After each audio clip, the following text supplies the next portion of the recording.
One of them wanted to be the security guy. He claimed he was a security guy.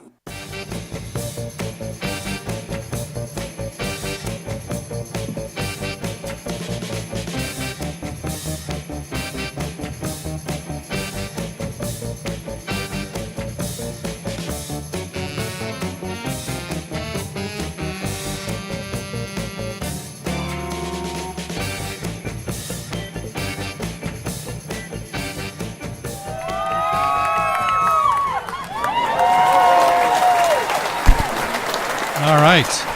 Welcome to a hot version of Security Guy Radio, thermally hot. Mr. Jarvis, how are you? I'm good. How are you? All right, now I'm looking at the Facebook page here on securityguyradio.com, and for some reason I can't share it over to my personal page. Well, technology doesn't always work, does it? Just the way it goes. Yeah. What's been going on with you? Did you get wet?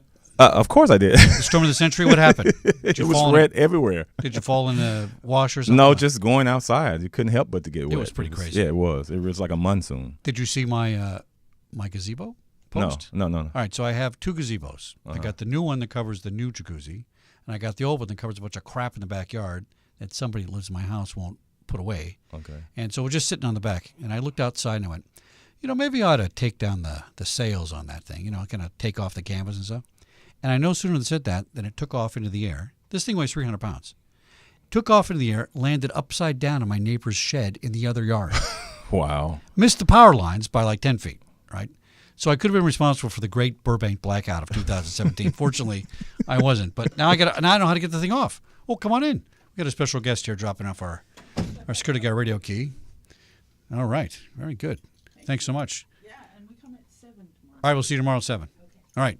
Now, Mr. Jarvis, this was the Security Guy Radio Studios key that my first renter just dropped off because we just opened up the studio down the hall yesterday, and that's why they dropped it off. Hey, congratulations. All right. So, that gazebo thing's a problem because now I can't get it off the top. It's 300 pounds upside down. How am I supposed to get it off the top of a shed with a broken Forklift. leg? Oh, man.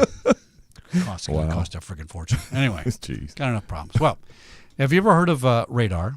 You Yes, have heard of radar, of right? course. Now, have you ever heard of thermal radar? Of course.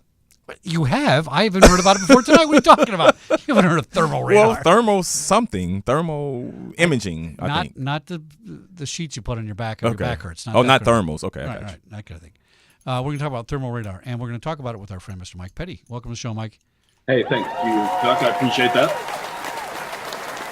And Mike's company is Thermal Radar, and it's thermalradar.com.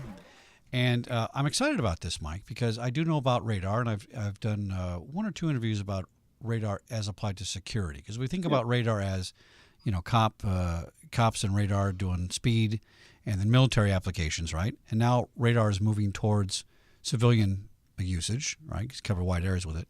But thermal radar is not the same thing. So distinguish that for me. It's a little bit of a play on the name.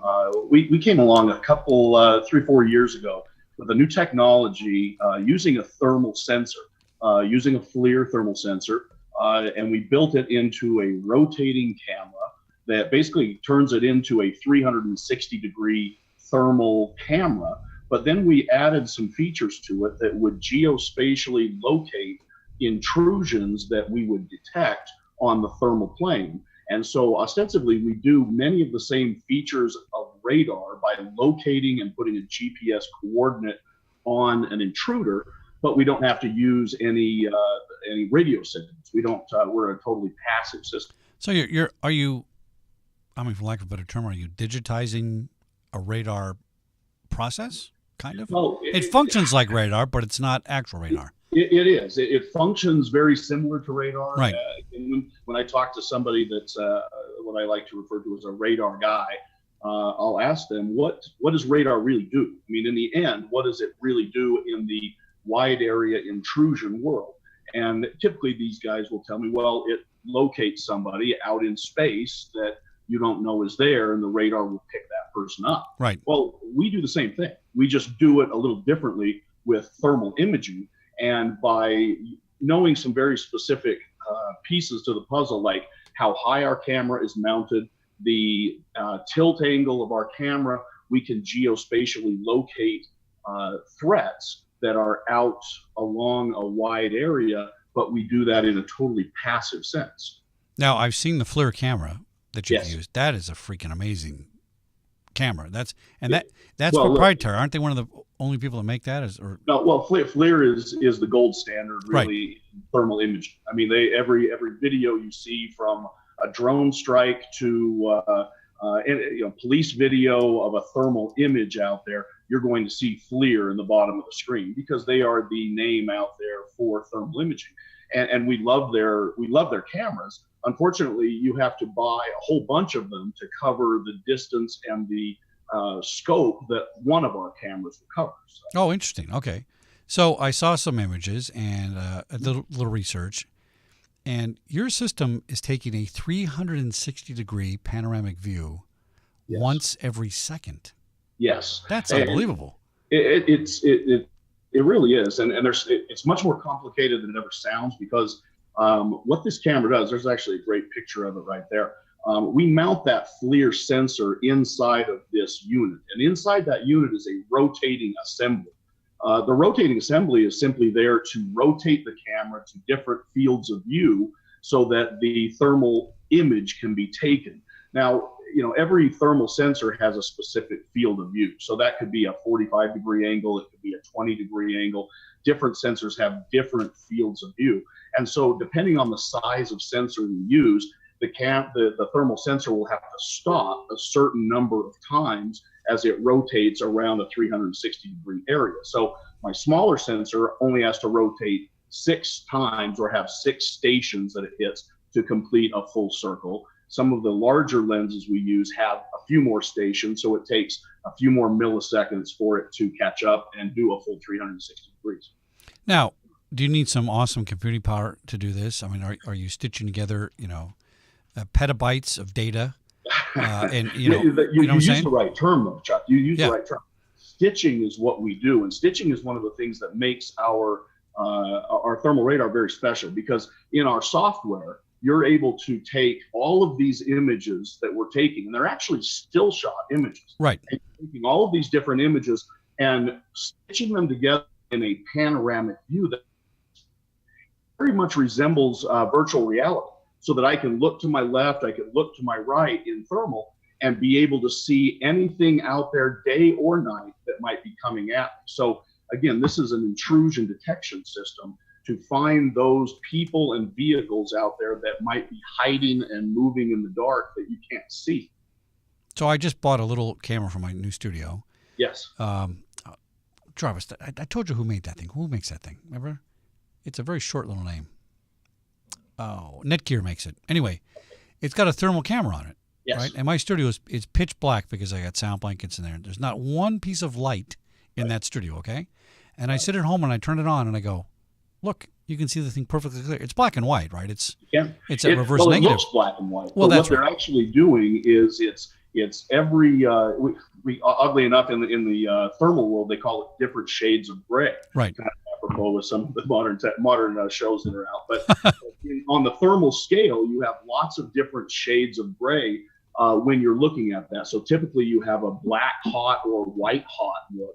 So in the pictures you were just showing, where the greater the heat, the wider the image, and the less if there's less heat, then the image is darker. So this image here shows several of our images that are all stitched together in that top view that really is showing about 4 or 5 pictures for the 360-degree area that are all stitched together to look like one image. Very similar to what your iPhone or a panoramic camera might do. It's just taking a bunch of shots and melding them together into one clean shot. Well, the little camera I have is so amazing, because then when the janitor walks in and it's still kind of dark, Yeah. Arlo, that's what's called Arlo.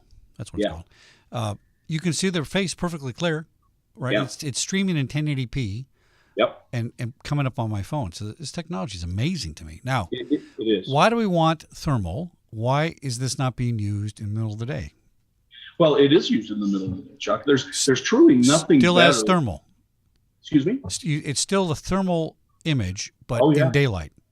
Everything gives off thermal energy. So Right. everything in the spectrum, we use what we call a a long wave IR sensor. So there's long wave, there's short wave, there's mid wave in the thermal spectrum.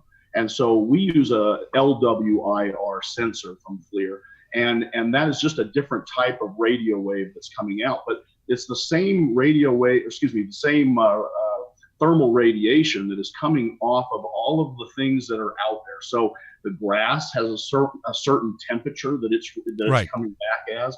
Cars have a different thermal signature. So all these things have different thermal components, and it comes back kind of as a picture. Even though it looks black and white, it comes back as lots of different grays and whites and blacks that actually resemble the picture that you're seeing. So if it's the middle of the day, that doesn't interfere with the imagery. No, Okay. I didn't know sees that. the same day or night. It's the same image. During the day, there's certain things that heat up a little bit better, and Yeah. so sometimes the contrast is a little bit different. So, at nighttime, though, we like, as FLIR says, we own the night, and we certainly are one of those groups that when it's nighttime, there's no one that finds people out in the dark better than we. Well, I know a couple of women that are pretty good at that, Jarvis. You ever been in trouble for that? They can find you. They can find you anywhere. They know how to do that, but that's a different story. All right, tell me about applications. Yeah, Are we talking, the big, the evil corporation buys it, the government, obviously, that kind of thing? I mean, who's using this kind of stuff? Well, it really is a commercial and industrial and even police and military type unit. Our sectors of business are going to be primarily in the energy sector. So you've got substations, power plants. Recently, a few years ago, Congress passed the Critical Infrastructure Protection Act, which requires that all substations start to have a plan and a certain protection level depending on the size of the substation. And so some of these substations are out there, and the power grid, as you've talked before in certain podcasts you've done, the power grid is very vulnerable. And so what thermal radar is able to do for the power grid is provide detection 360 degrees out to 500 meters in every direction, telling you that here's a 1 kilometer diameter circle, and if anything enters that circle, we're going to tell you where it's coming from. Now, these images are stitched together. They're stills, right? They're Yes. spinning around like a top, and it's taken thousands of photographs and stitched them together. After the image is stitched together in one panoramic view, are all the individual images then stitched together? Does it play back? I know it's not video, but does it play back as a video? It plays back like video. It's almost like Time-lapse. the old time cartoons where it would be a lot of different still drawings, and if you flip through them very Right. quickly, it becomes a movie. And we kind of do the same thing where we're dumping all of these still shots into our viewing software, and we're able to really see with a little bit of latency. Basically, it looks like just a little bit of a slow moving, Yeah. 1 frame per second, 360 degree view. Yeah. All right. So how fast is that process? We hear people talk about this at all my trade shows. We do it in real time. And real time isn't really real time. You know what I'm saying? It's Sometimes- milliseconds. I mean, It is milliseconds, okay. By the time you dump all those pictures in, within 1 second, everything is updated very, very quickly. So you would never know that it's that there's really any latency at all. Now, tell me about the interpretation, right? Because So, that looks yeah. like a human being, but it could be a rabbit for all I know. How do I distinguish? It is, and that really goes to the analytics. So analytics, and we've talked about on the show before, analytics is going to look at pixels, and specifically in thermal, we're looking at pixels, how big the pixels are, how hot they are. So if we see something out in the distance and we can measure out the pixels and they have a certain shape and form factor, we call it aspect ratio, that we can look at something and say, you know what, we're 75% sure that's a human being, or we're 95% sure that's a human being, or maybe we're just 50% sure because it's so far away that we're only picking up a little bit. So all of those analytics specific to our camera, and it's one of the 11 patents we hold, those analytics reside inside the camera itself. So Okay. these are edge-based analytics. And are they geographically proprietary? In other words, I don't know, the average person in Encino is only 5'10", so you get a better idea of what people in Encino look like, right? You see what I'm saying? As opposed to, the basketball players in Russia that are 7 feet tall.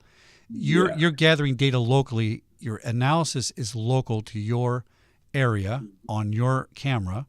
Do you Yeah. compare that data then to other cameras from other areas to get better analytics on what you're looking at?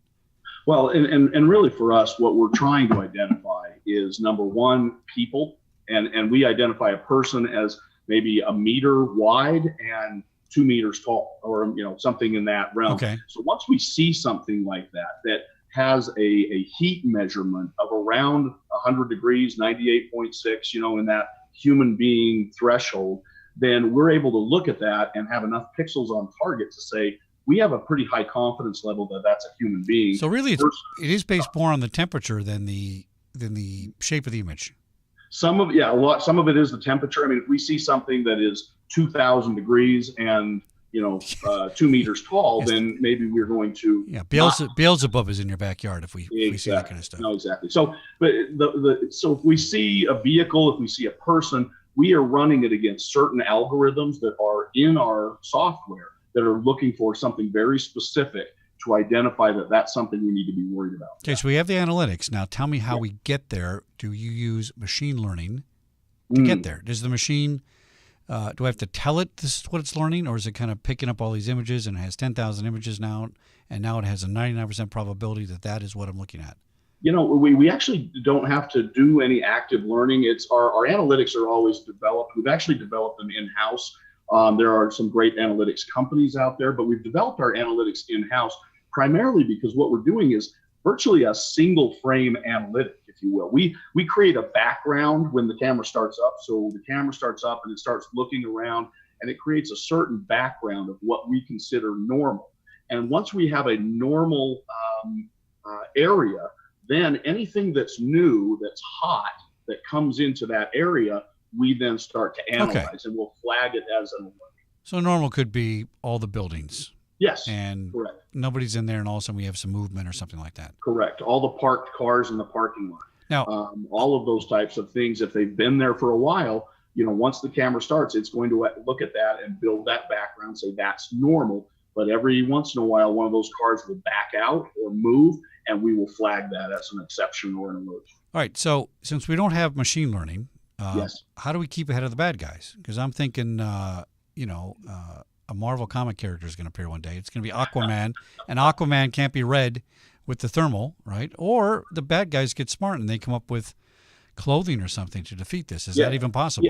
Yeah. And so that's one of the unique things about our analytics is even if, we did a very interesting show. Our product was featured on a show similar to Shark Tank. It was called American Makers. So on American Makers a couple of years ago, we were their pilot episode, and we competed against some other technologies to find out who they wanted to invest with.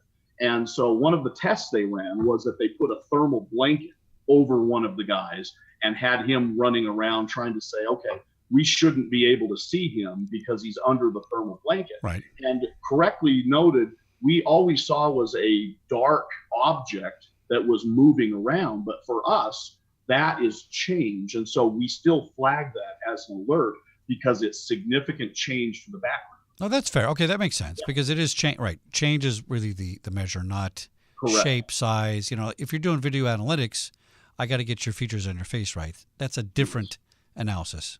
Yes, and when you set up the thermal radar, you're able to specify certain levels of what my confidence level needs to be, what my analytics settings are. It's kind of a tuning process to make sure that all of my settings are hitting the things I want to hit and in the areas I want to hit them. We have what we call areas of interest or detection zones that you can draw out and say, here's a zone where I need to find people, and here's another zone where I need to only look for vehicles. And so the analytics within our thermal radar can ascertain, okay, we're only looking for vehicles over here, we're only looking for people over here, and it will search and find anything that's moving out there that could be an intrusion that's not acceptable. All right, so people I get, vehicles I get for a heat source, right, or signature. And like you did say, everything has some kind of heat source in it. Every object has some kind of temperature, so to speak, right? Yep. Are there things that we wouldn't be thinking about now civilians that you guys are picking up. I mean, cars and people, we get it. I mean, are you picking up a drone? Okay. Drones. You know, That's a good one. one of the biggest and hottest topics in the world that we're in is detecting a drone. I was talking with a close colleague of mine that spent some time at a high level in the military. And one of the things that is happening overseas is bad guys have figured out that they can pack a drone full of some C4, Right. start flying it into places. And that kind of a thing is really scary, especially when you think of we're having football games, we're having basketball games, we're having all these large gatherings of people here in the United States and in other places. And all of a sudden there's the threat that a drone could fly into that group. And so thermal radar has the capability to see a drone up in the sky and be able to detect it and then notify people, hey, there is something coming. And what kind of heat signature is a drone giving off? Just Well, just the batteries or the motor or what? Yeah, it's going to be the batteries. It's going to be the propellers. All of those have different heat sources. Right. And when we compare them to the cold background of the sky, it's different. Does that make sense? Yeah, oh, no, that's true. Yeah, that's right. If you think of the higher you go in the sky, the colder you get. Right. Oftentimes. And so now I've got this thing that's hotter than what was there 2 seconds ago. And now I'm going to flag that as an alert. Yeah. So if we're, I keep thinking in the guard business, but it's not going to be a guard looking at this stuff. It's going to be a military analyst. Absolutely. No, well, I guess it could be. You're right. It could guards, be. One of the things that has happened recently in the security industry, as far as officers on duty, is that as costs have gone up because of the Affordable Care Act and some of the costs that continue to go up with relation to employing security personnel, a more electronic solution is being considered by a lot of places. So where before I might have a security officer that walked a patrol route, he walked a big open area looking for intruders or whatnot. Well, now I can put a thermal radar up, search a totally wide area that the officer could never really compete with, and do it so much faster than an officer could ever see. Chuck, we search the equivalent of 170 football fields every 2 seconds. Every 2 seconds? Every 2 seconds, 170 football fields for a single person. Now, is there a danger in that being too much data for somebody to get a handle on, right, and analyze? It's a lot of data. Is it dangerous for the officer to get that much data? Yeah, I mean, my eyes would roll in the back of my head if I was looking at those images all the time. I know there's probably some bells and whistles that alert you and say, hey, there's something there. And that's exactly what we do. We generate a very simple alert for that officer to say, there's something out here that you need to look at. And again, one of the things that you mentioned earlier, you put up the graphic before, was a radar window. So within our software, we have a radar window that will allow you to geospatially locate where that intrusion is at. And so as that thermal radar is spinning around and looking, they're in the lower left corner. So we drop a Google Earth image of the property that the unit is located at. And as we see a detection, then we're able to put that on the map and say, here's where your problem is. Here's where the guy's at. And that makes it a lot easier for a security officer to respond. You have any cities using this? I could see city applications. Yeah, we are engaged with several large cities, even overseas. We're doing a lot of work with some big cities because, again, there's open areas. I mean, I have an area close to where I live, and it's just a park. It's just a city park. And I look, and they've got a little pan, tilt, zoom camera that's located at the city park. And I thought to myself, when it's dark, that PTZ is useless to me. Right. I mean, if you've got teenagers that are in a car, or you've got some kind of an assault going on in this park, and it's a fairly big park, the PTZ is not going to do you any good versus a thermal unit that is searching that entire park for something that just changed. And now I know there's something in the park. I can dispatch police to go and check the park and see what's going on there. Now, let's be clear to our viewers. Yeah. This is not used for identification purposes of any activity or crime. It's for alerting, it's notification. It's an alarm. Exactly. It's an alarm. Thermal radar is an alarm. Right. It's a thermal alarm telling you there is something out there, and here's the GPS coordinate of where it is, and you need to pay attention to it. Now, what we did within the last year, Chuck, is we combine the thermal radar with a pan tilt zoom camera that sits right below the thermal radar. So both units are on the same axis. And when thermal radar generates an alarm, then we are instantly able to direct that pan tilt zoom camera right to the intruder. And the type of pan tilt zoom camera that we use has a laser IR illuminator. So we can see a human being in the dark at 500 meters away. Oh, wow. That's cool. So, yeah. So 500 meters in every direction. So I can have a unit covering a kilometer for not only detection, but now surveillance both day and night. Excellent. Now, give me some success stories if you can. We have a customer, obviously can't divulge certain names, Sure. but this customer's a government contractor. They do a lot of work out in the desert, and they have certain types of properties and facilities that need to have detection. And so they had been using an actual radar type system, and actual radar is expensive.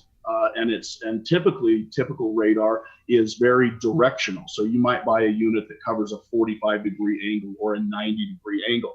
And so they were having to buy 3 or 4 or 5 of these radar systems to cover 360 versus us that came in for the cost of just one of their 90-degree angle And areas. just so I'm clear on this, with the regular radar, you're not capturing an image. There's no image, correct? Yeah. When correct. I say image, I Correct. mean like a photograph type of thing. You're getting, Correct. On a map, you're saying, beep, there's something out there. Let's go find it. Okay. So that's a big difference. That's a huge It's a difference. big difference. So because now with that image, I can run some algorithms to say, based on what we're seeing, that little blip out there is not a rabbit, it's not a coyote, it's a Right. person or it's a vehicle, and we know exactly the category it stands in. Any, give me an idea on cost, and I'm not talking about quoting prices, but can a medium-sized corporation that has, I don't know, big oil field over there in Culver City, Yeah. can they afford this kind of thing, or is this Oh really yeah, no, it's military this government type of type level? of a solution. You're talking deploying something for under. You can deploy one of our solutions for under 20,000. Really, under 20,000? And you Wow. can cover huge areas. Yeah. And so the most expensive thermal radar we sell is $28,000, and that will cover 1 kilometer in diameter, that kind of a circle. Well, hold on a second. Any- Hold on. Security Radio's little brain is trying to get my head around this. Okay. 20 grand, I can cover a mile radius. Almost a mile. Almost It's a mile. a kilometer is Yeah. about just under 3/4 of a. Yeah, don't confuse me with that stuff. I'm a USA measure guy. I don't metrics. I never got that part, but I know what you're saying.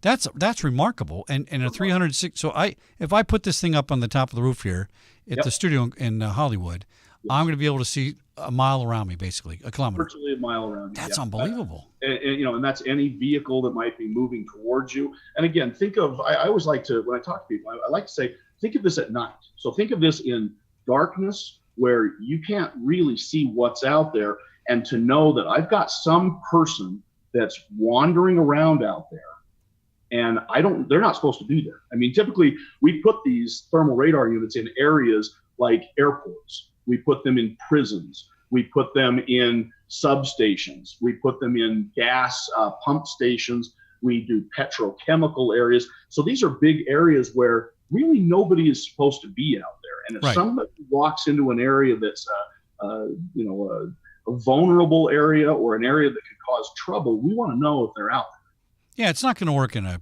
crowded city. In well. a crowded city, it's not a good use case. Right, For it. It really right. is not a good, because you've got so much movement. You've got people, you've got vehicles moving around a lot.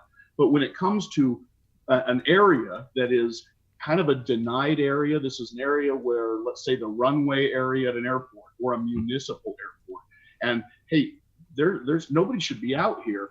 Our thermal radar will do that and do it very effectively. I did a recent quote for an airport. It was a municipal. They were looking at having to deploy about 20 to 25 thermal cameras around the property to cover all of the areas of intrusion. We came in and did it with 2 units. Man. Well, now let me ask you a question. To be fair, does that change my focal plane or resolution? In other words, your camera, if I take a panoramic on my phone, everything's real small, right? Yes. But to be fair, if I set up 30 cameras, I might get some really close images of people, depending on where I put the. Yeah, it's going to depend on what you're trying to do with that. And again, the point of all of this is it's a detection system. Well, okay, that's right. You're right. You got me on that one. So I want you to separate the two between, is this a detection system or a surveillance system? Yeah, if I can detect the guy, I can go capture him, and I don't need a camera. Or better yet, if you detect the guy, because we are geospatial, I can use the coordinate that we generate, and I can tell all of your other cameras on the property where to go. Mike Petty, Thermal Radar, thermalradar.com. This is fascinating. How long have you guys been around? The company started 5 years ago, 4.5 years ago. A couple of guys here in Utah that came up with a great idea.